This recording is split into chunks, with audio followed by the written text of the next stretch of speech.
Bayanareo hoe mivavaro anazy? Hoe? Misy tarika izay any hoe afarasy. Misy eo amin'ny telo lary zalahy sy dikasy dia rano dia injia. Beats by SV.com.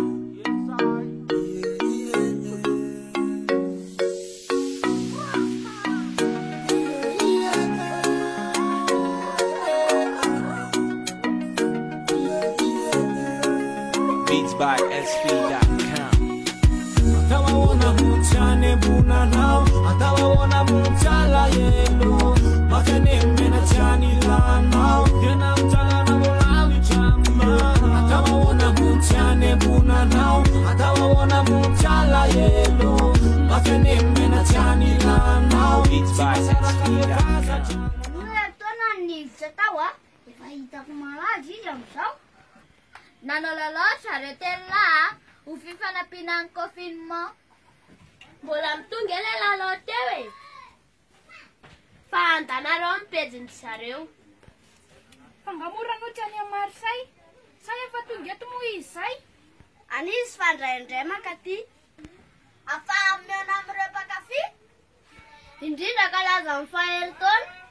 Mety akaty izy raha misy fotoana. Tena mahafinaritra kosa ary tiana tanora matsapa amin'ny fifanampiana. Ka inona moa no tsara eto tany e? Zava-tsy hoe mifanohana ihany. Araroto ny sodiny mbola tanora fa tsy efa makaza raha fotsiny rony. Mbola izy ireo laro ny tany voaloha fa herintaona izay no nidiran-janoa.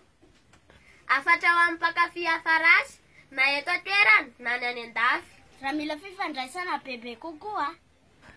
Afaka iresahana tsara rano.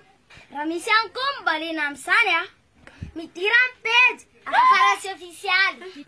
Ho amin'ny fanampiana ireo mpiala-belona sy dikasy dia rano Jiao ela velona. Tontsoa amin'ny faha-herintaona ranoa sy lofony dada dia mirary soa.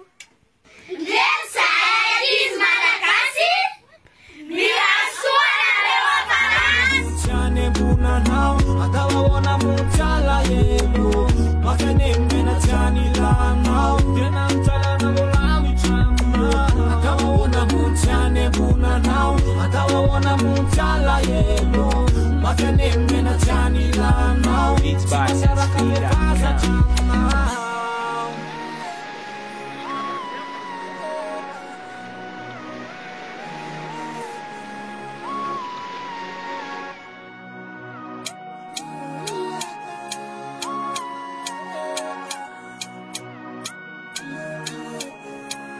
Beats by SV.com.